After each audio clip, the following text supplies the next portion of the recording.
Everybody to Malvern Books and to the second episode,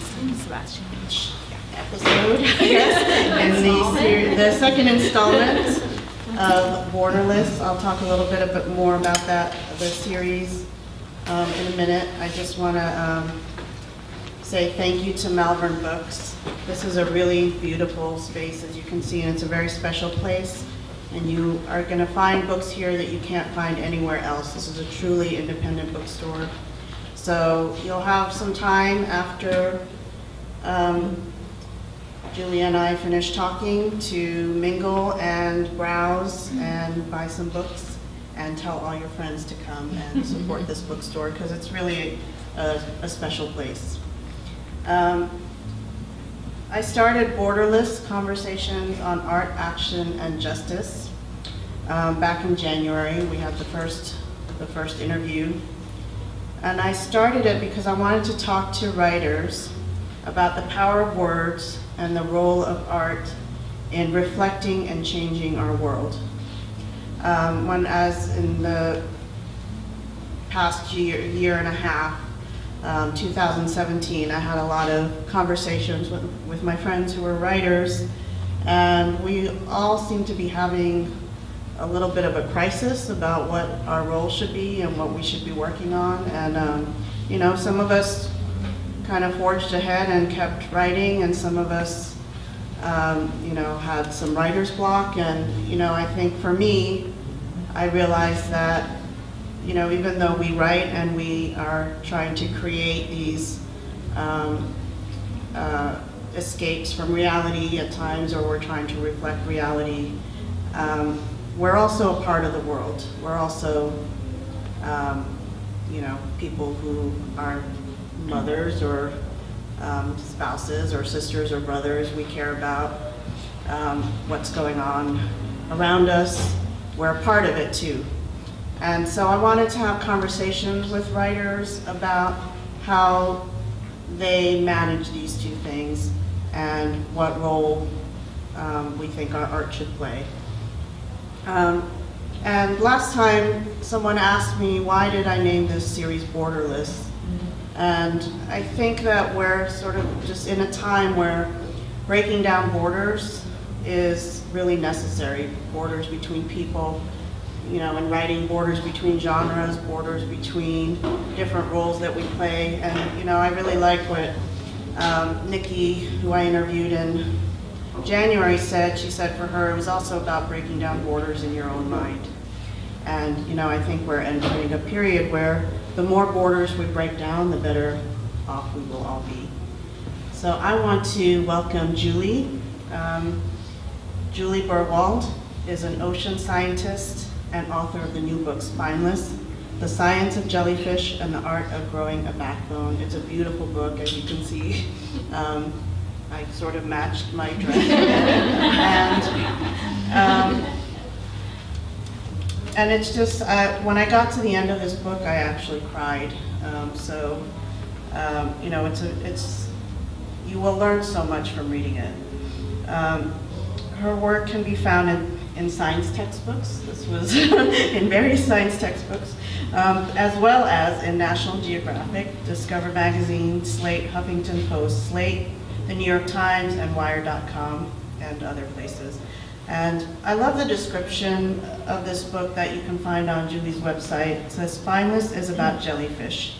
And yes, jellyfish are spineless. They are gross, gooey, and they sting. But jellyfish are also positioned for success in today's carbon-rich, polluted, overfished, and overdeveloped ocean. The message from jellyfish is that we haven't yet taken responsibility for our impacts on our planet. A gap exists between where we are and where we are still realizing we need to be. There's opportunity in that gap, but to cross it, we need to grow a spine. Please put your hands together.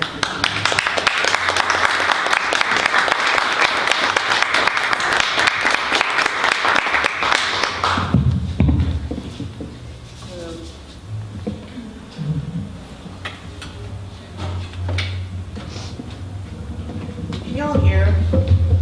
Should we just talk without the microphone? Yeah, sure. Are we okay? Everything? Let me music's not on next door, so Okay. will the video pick up without the microphone? Should we okay? Okay. Thank you so much. Thanks for being here. Thank you for like that insanely beautiful introduction. Yeah, that really blew me away. Thank you. And thanks for inviting me to be here, and thanks for putting this on Malvern Books. It's great. And I forgot to say that I bought this Yuriko Chiyama notebook. If you don't know who Yuriko, I got the last one, I'm sorry, but there are other notebooks with other phenomenal women on them, and you can buy that and other stuff. So I'm gonna start. I wanted to. Can I just riff off of something you said? You know, one of the, and this applies to the borderless idea. You know, I've been a textbook writer for about 10 years at least when I started this book, and I think when I decided to write a book that was from my heart and not from state standards, I realized that one of the things that was super important to me was breaking down this border between science and non-science, which I feel like has been erected and might not be serving us so well right now.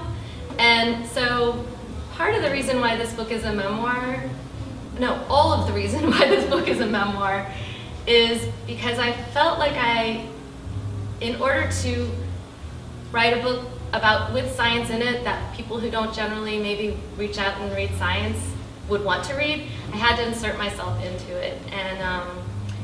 And I hope that it worked because it was so intentional about breaking down this border. I would say it definitely worked. Okay. And we'll be talking a little bit more. Yeah. So I'm just going to read from the beginning, a couple sections from the beginning. Yeah, because I don't know. It's a good place to start. Yeah. So, Hiroshima's downtown is a garden of modern architecture, interspersed with swaths of lovely green parks. In the center, there is a single structure in ruins, capped by a skeleton of curved iron. This is the atomic bomb dome, located at the destruction's epicenter, the sole building that managed to remain standing amid the massive force that flattened everything else for miles in all directions. It is an astonishing memorial to both our capacity for horrifying devastation and our awesome resilience. The dome sits along the side of one of 6 tidal streams that flow through Hiroshima. In the murky green water, I watched thousands, maybe hundreds of thousands, of pale pink discs parade by, a flood of jellyfish. Juxtaposed with the dome, the endless stream of jellyfish seemed to square off nature's power against our own, a battle as old as civilization that continues to play out in the decisions we make today. They were the first wild jellyfish I saw in years of chasing jellyfish. The milky creatures pulsed slowly, slower than my heartbeat, which dropped as I watched. The movements of their bells, trailing gossamer tentacles, were like millions of eyelashes, blinking open and closed and open again, giving me a feeling that these alien animals could peer deep into the soul of the sea. I found it impossible to fathom the source of this endless river of life. The jellies continued to flow by for as long as I stood and watched. The technical name for the stage of a jellyfish's life, when it swims freely in the seas, is Medusa, a moniker shared with the ancient Greek mythological monster. Medusa is famous for her horrible face, which could turn a man to stone, and her wild locks of hissing snakes. It's not hard to see the similarities. A swimming Medusa could look like a floating head with a wayward mane of terrifying stinging tentacles.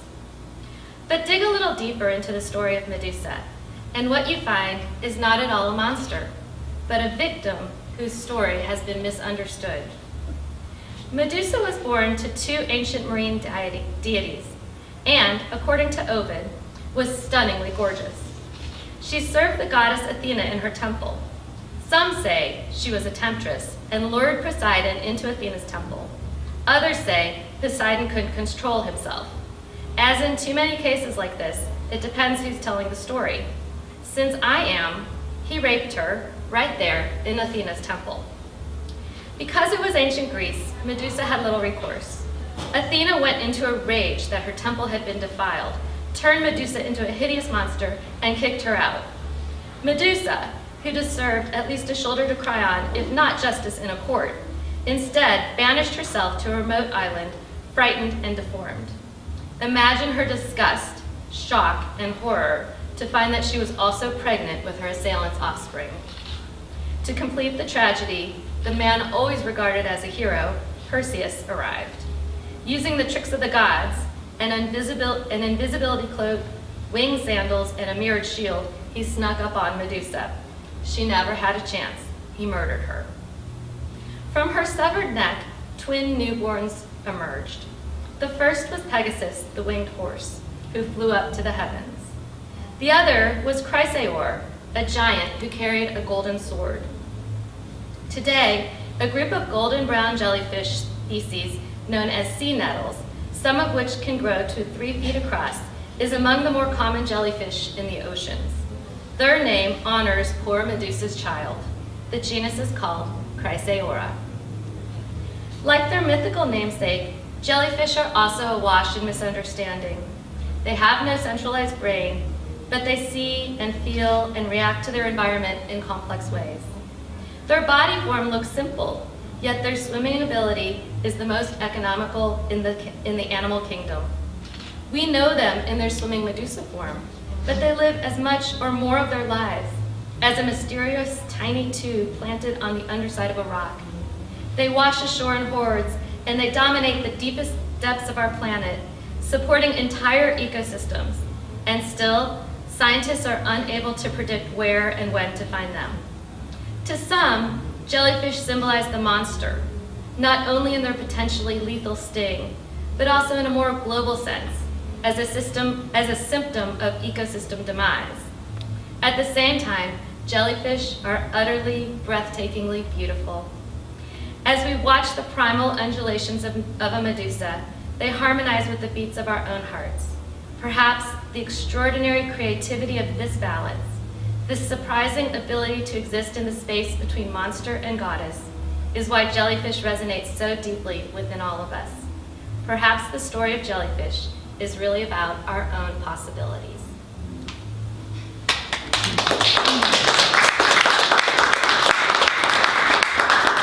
So I think you get a real sense of how beautiful the writing is in this, and I wanted to start by asking you, there's a part early on in the book where you're sort of issued like a challenge to study jellyfish and, to kind of get their story out to the world. And so how did you find the language to describe them and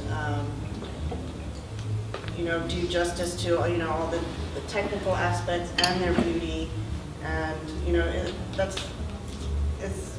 it seems like that was not the kind of writing that you were always doing. So can you talk a little bit about that process and how did you know when you got it right? And I just have to say there's this one image from the book that I just can't forget where you describe these something you're seeing as swimming heartbeats. So I would just love to know how that happens for you. Yeah, it was definitely a big change. I had been, I'd first been a scientist, and then I was a textbook writer, and so I hadn't allowed myself to be poetic.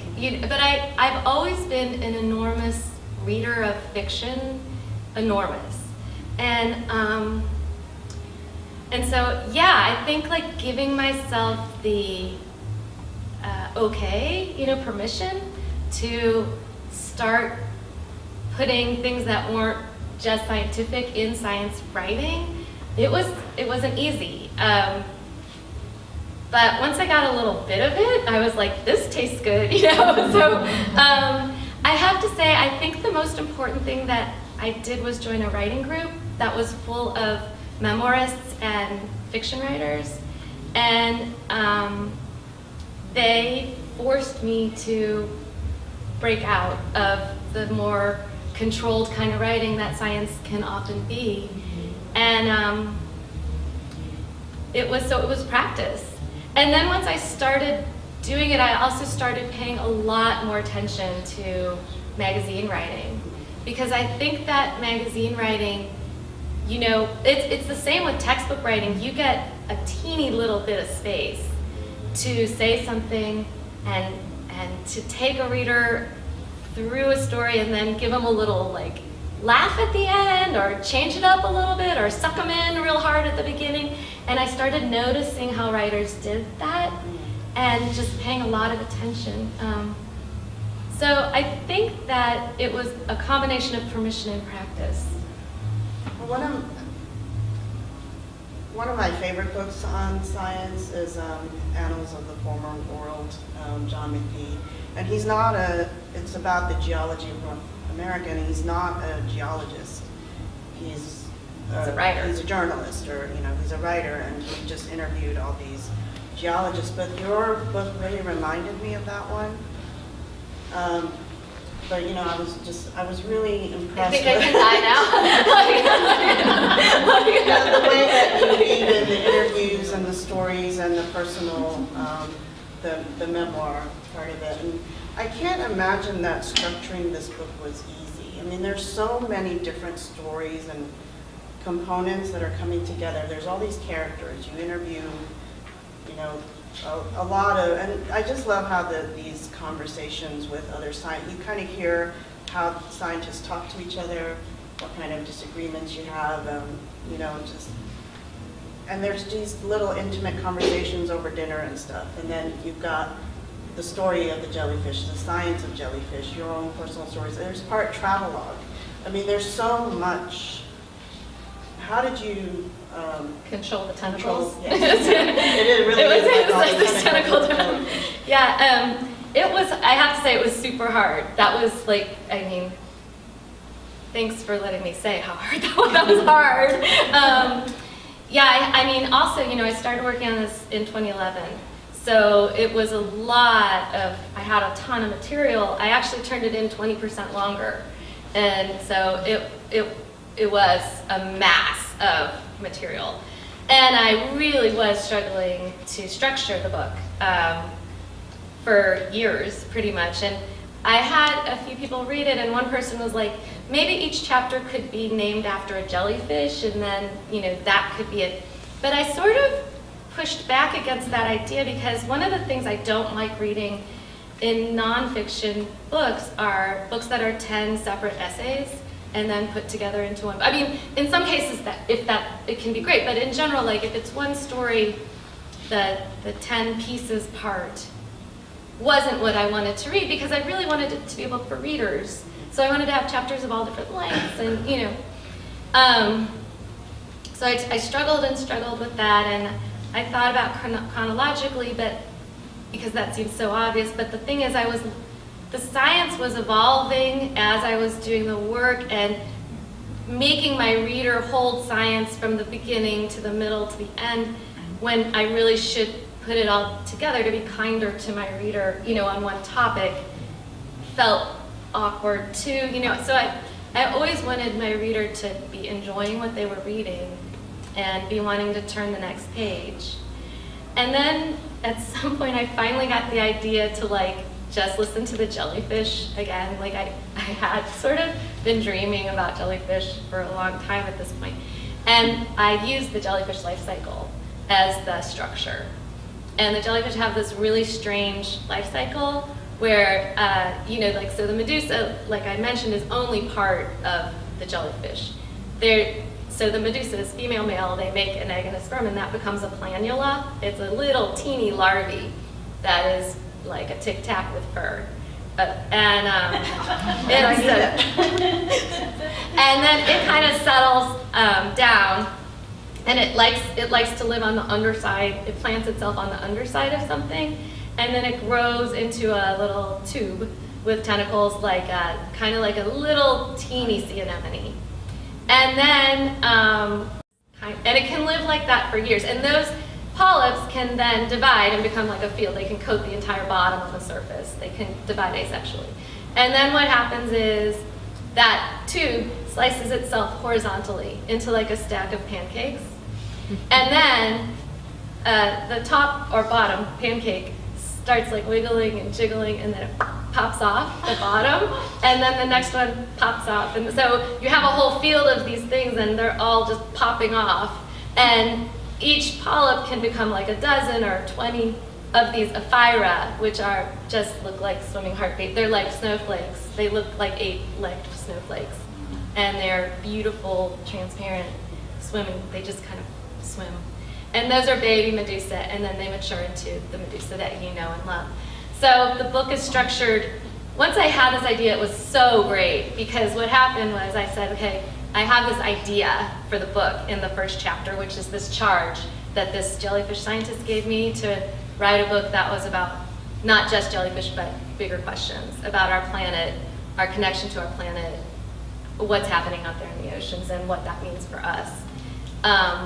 And so that was scary for me, because I thought I would just write a book about jellyfish before that. And so, but anyway, so that was the idea. So that actual section is 1 chapter long, because it's just the idea, kind of like the planula is just the idea of a jellyfish. And then in the polyp section of the book, which is like 9 chapters long, I'm sort of reaching my tentacles out into the world, planted from my place here in Austin, learning all the jellyfish science I can. And that worked out really well in terms of structure, because most people don't know anything about jellyfish science. I didn't know anything about jellyfish science. So the first 9 chapters are like, I can teach you some jellyfish science by talking to these jellyfish scientists, kind of grounded here. And so that gave me this sort of, it's the textbook kind of the part of the book, but it worked. And then what happened was I had a moment where I was like, we are doing some bad stuff to this planet, and nobody's talking about it. And I have a crisis, like a real crisis, and I call that, that's almost like me schisming myself, the way that the polyp schisms itself. And I realized I have to get out of Boston, and I have to go see the world, see the jellyfish, and see what they're doing. And so I pop off and go off to Japan. That's where the travelogue section. So this is the free swimming part of the jellyfish's life, and it's the free swimming part of the book as well.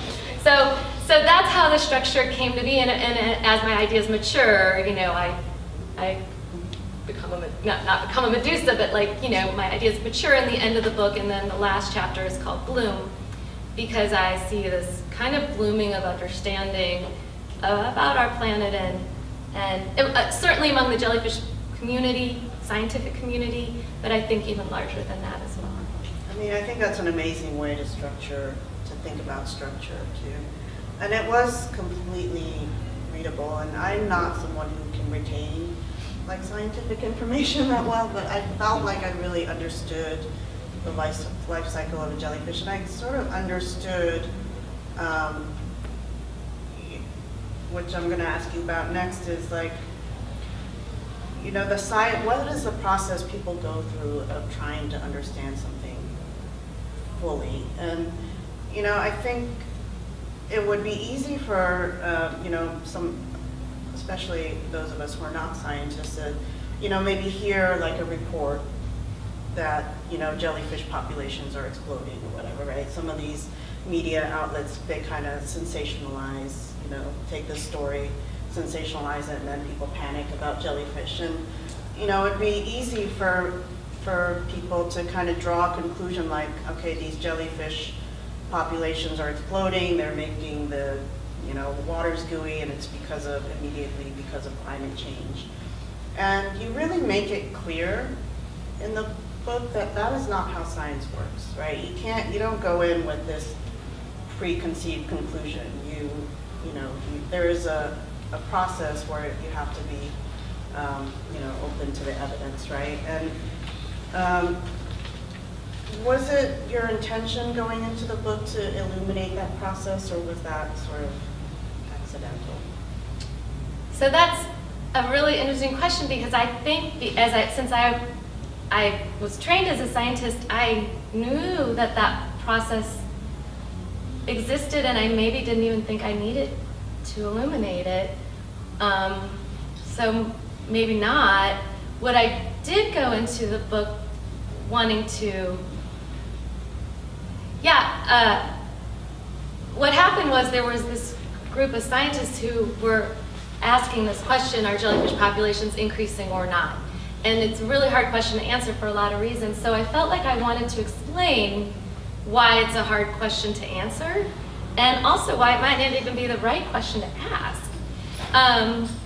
So it's not maybe that I went into the book knowing I was going to do that. It was more that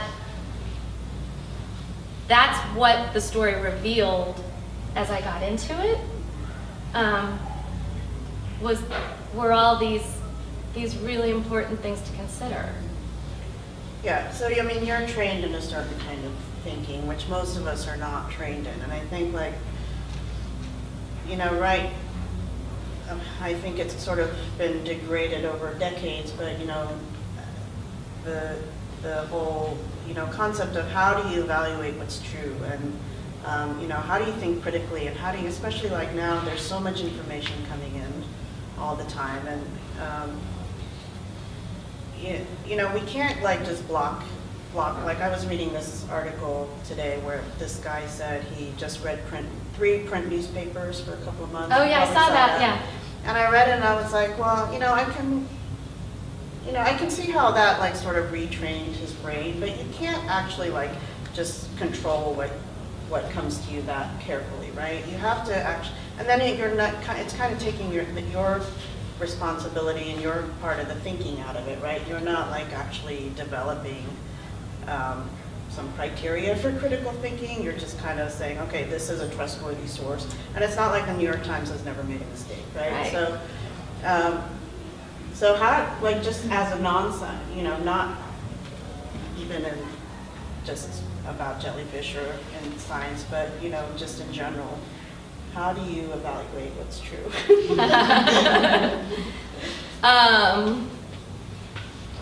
How do you evaluate what's true?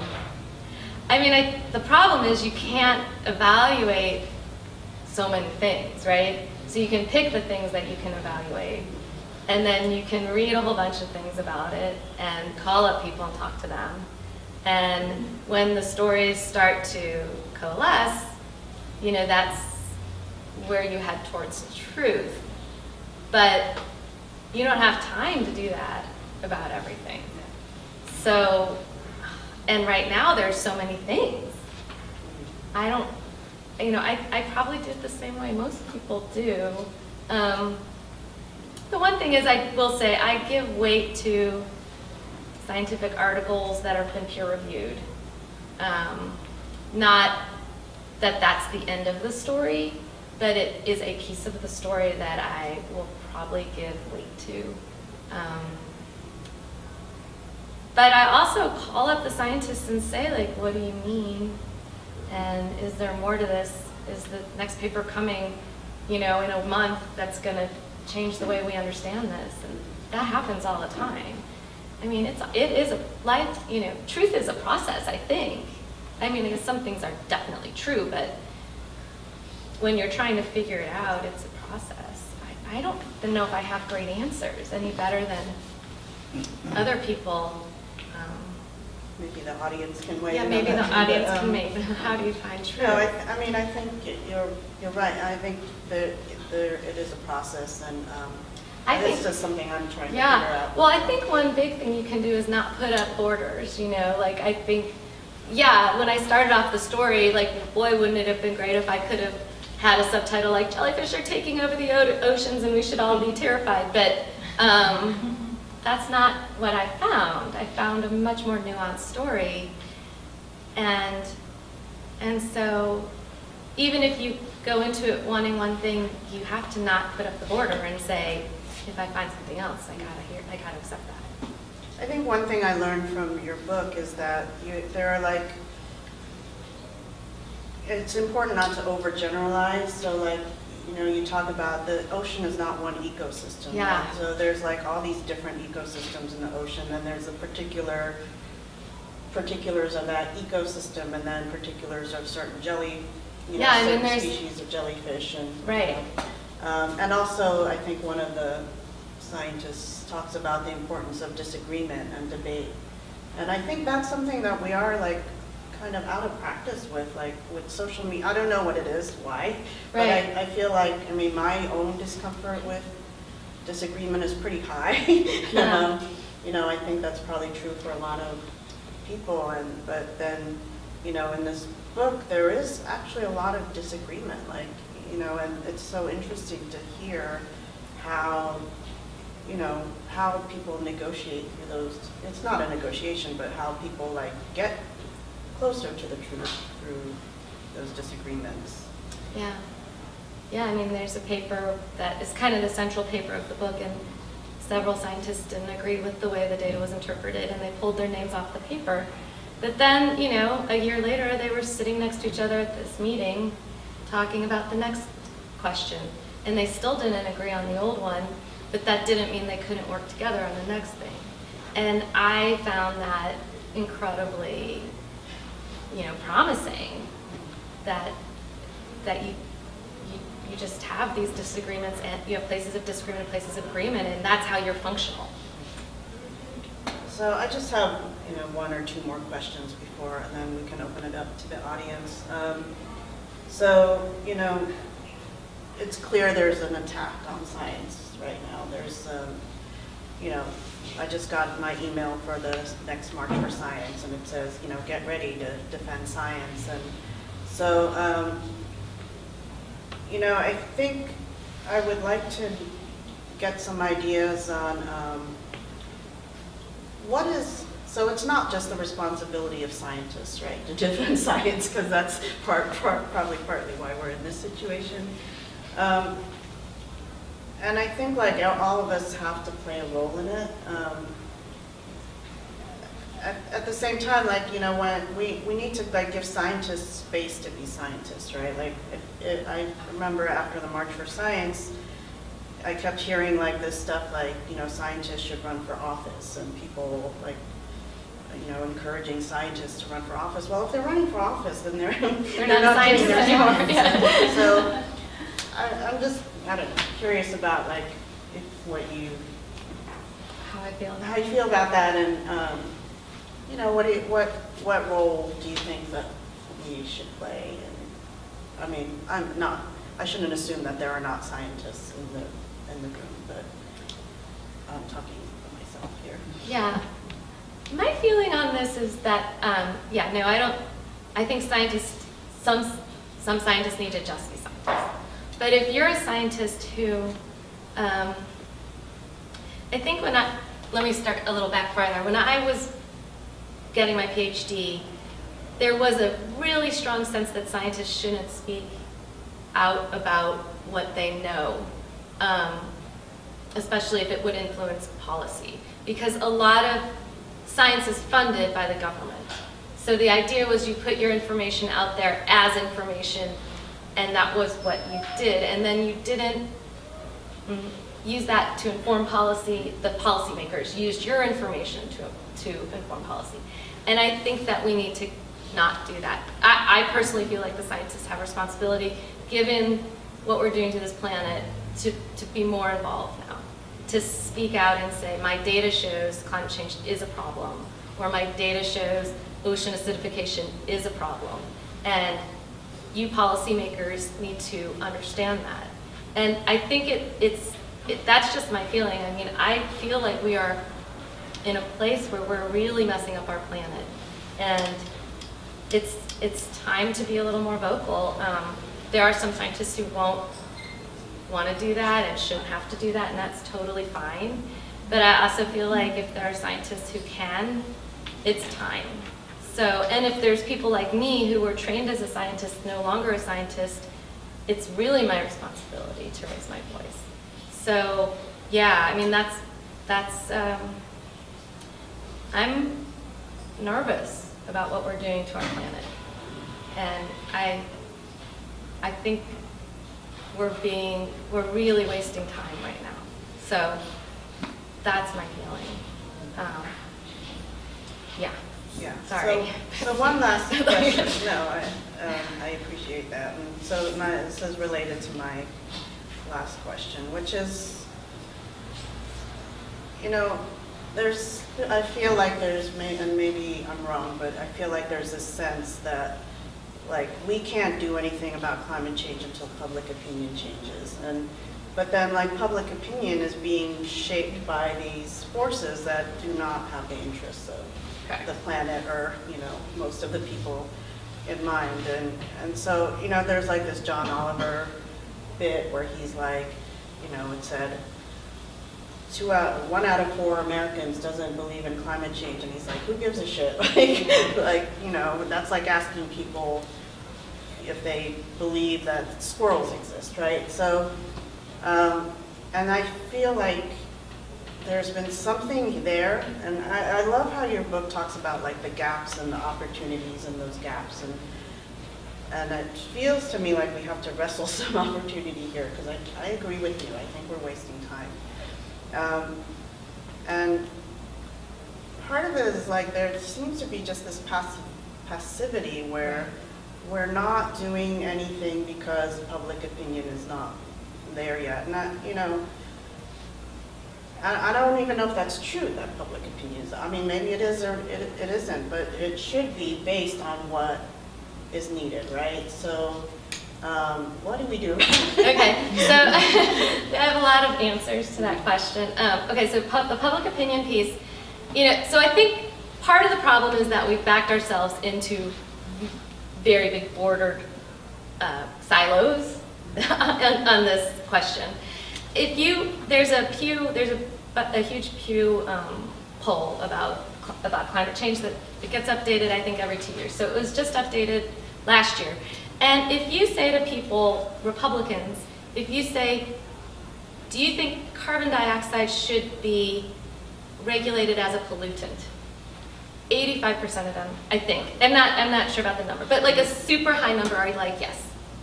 So when you take the word climate change, the hot button term climate change out of it, yeah, public opinion is there. So it's when we use these hot button terms that have been really politicized that we have big problems in terms of public opinion. And if you are interested in hearing someone who talks very beautifully about this, there's a woman named Katharine Hayhoe, it's Hayhoe, yeah, Hayhoe. She's a climate scientist and she's an evangelical Christian. She teaches at Texas Tech, and she's a really big rising rock star in terms of climate science communication. And she has a PBS digital show called Climate Weirding. And she really will give you some things to think about. So that's one thing. I'm a huge advocate of this policy called carbon fee and dividend, which is, and I'm part of a lobby group called Citizens Climate Lobby, which is a nonpartisan, because I feel like most people, I feel that, again, divisiveness is not going to get us there, and we need all the people we can get. So it's a nonpartisan lobby group that that advocates for this carbon fee and dividend, which is a $40 tax on carbon at the point of extraction, redistributed to the people on a per capita basis. So it's revenue neutral, and it's non-regulatory. So essentially, you tax carbon as a pollutant, and then you redistribute those funds to the people, and the market drives itself to a carbon-free place.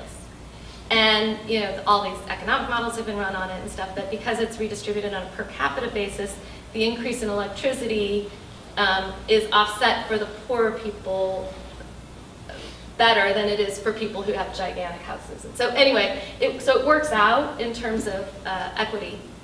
And I just really think it's a simple solution. British Columbia has implemented this. Canada is required to have some sort of carbon policy. And so every province can choose what they want to do. British Columbia chose carbon fee and dividend I think about 10 years ago, and it's worked beautifully.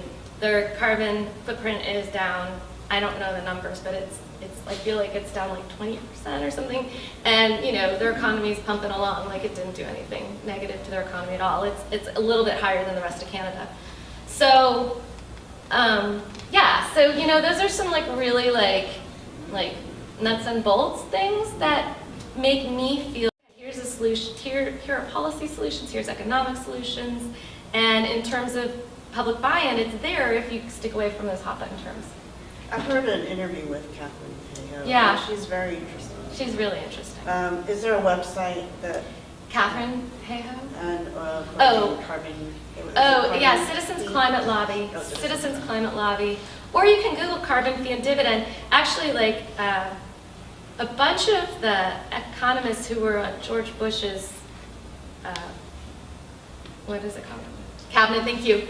They actually, like George Shultz is a big proponent of it, and they've been writing papers lately about it. So it has buy-in from conservatives, real conservatives. And they started this thing, which is called the Climate Solutions Caucus in the House. And it's a Noah's Ark kind of thing where you can only join if one Republican and one Democrat joins. And they're up to 70 members, and it's just been a little more than a year. So there are Republicans who are willing to join the Climate Solutions Caucus. Some people are saying they're using it to greenwash themselves. That's like more, but anyway, it's there, it exists, and so there are these things that are happening that are hopeful.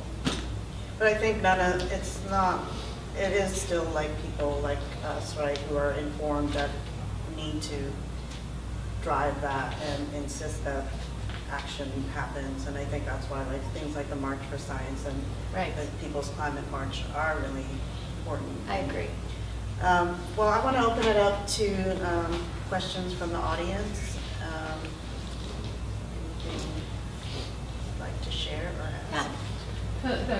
That thought about having scientists join policy making, for many people over long periods of working, they're at different stages. They may do scientists. You were a scientist, now you would be a writer, et cetera. How common is that? I mean, it seems like a great idea to have people with scientific background more a part of the political process. Once a scientist, always a scientist, or lots of scientists that would consider making a change like that? I don't know if I know the answers to those Just questions. the people Yeah. that you know. The people I know who are scientists, pretty much just remain scientists. Like, I mean, I'm thinking about like my Ph.D. committee and my people who I went to grad school with.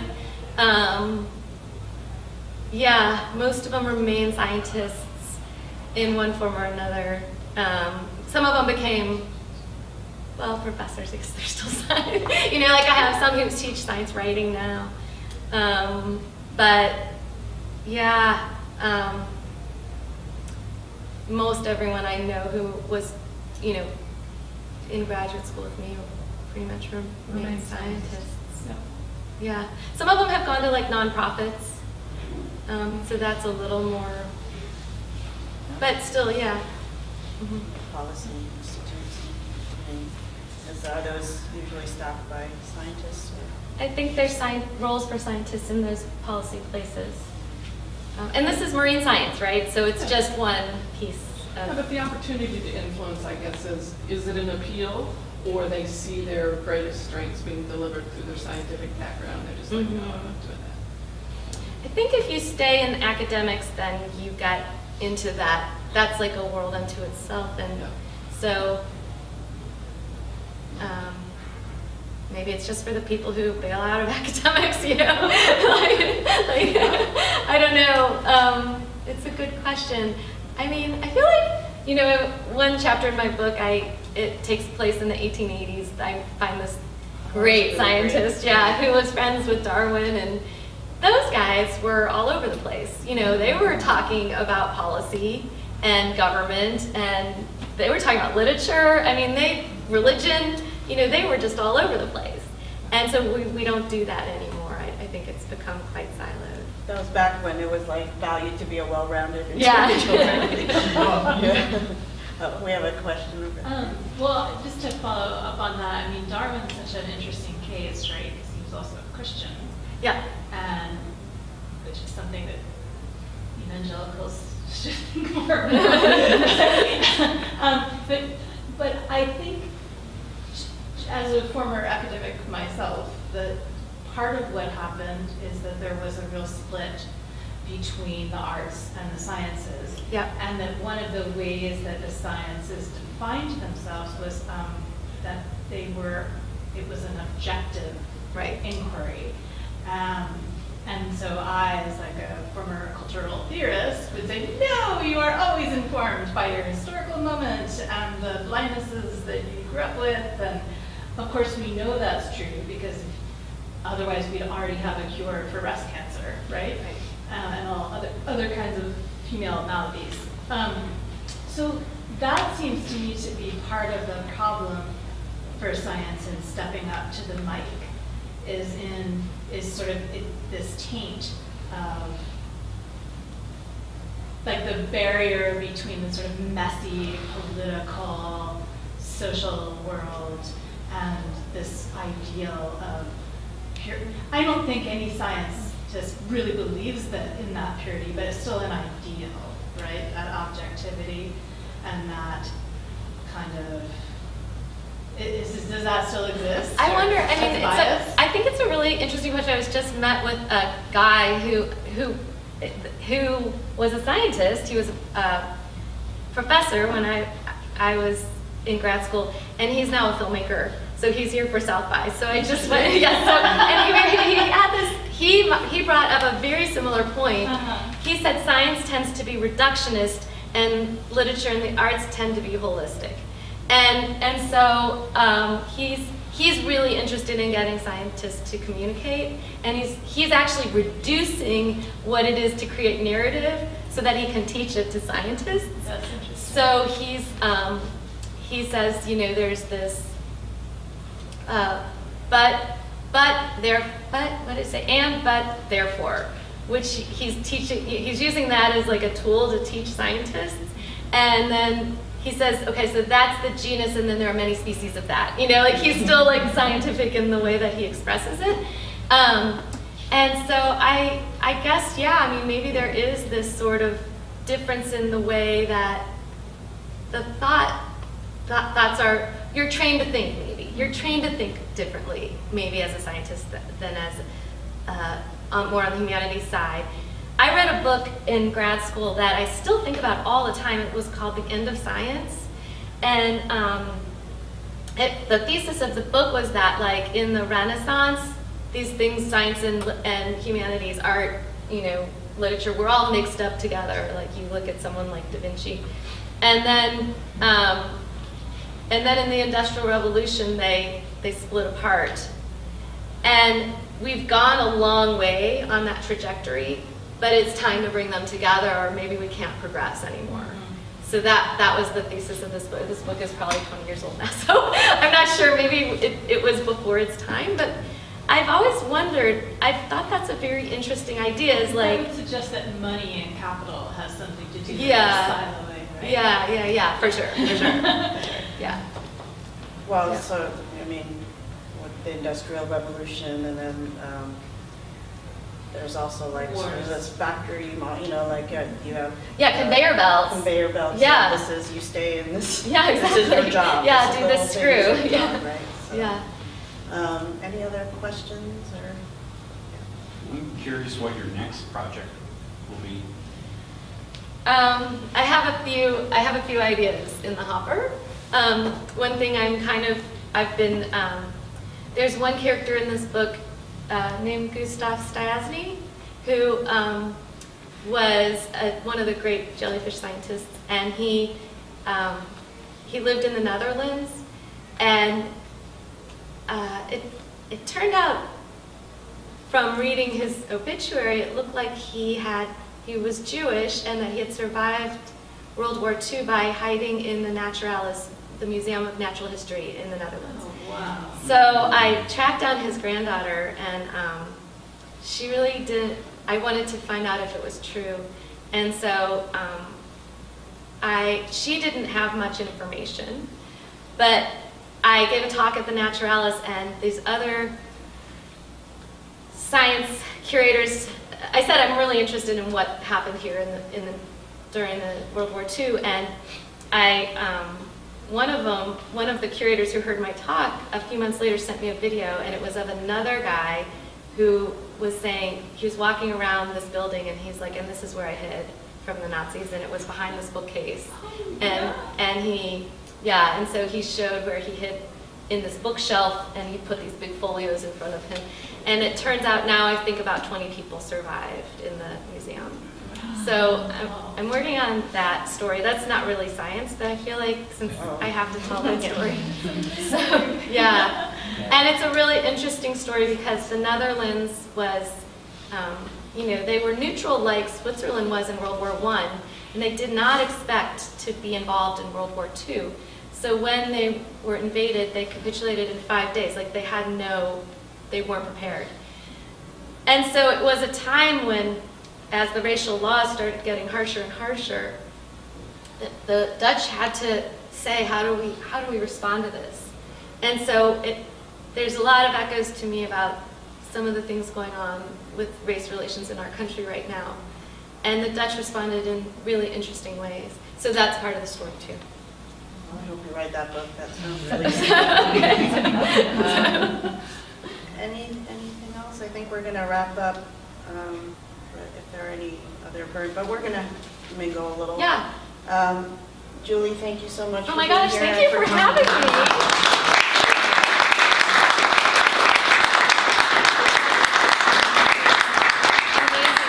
Questions. Yeah, I just could not wait to hear how you were going to answer.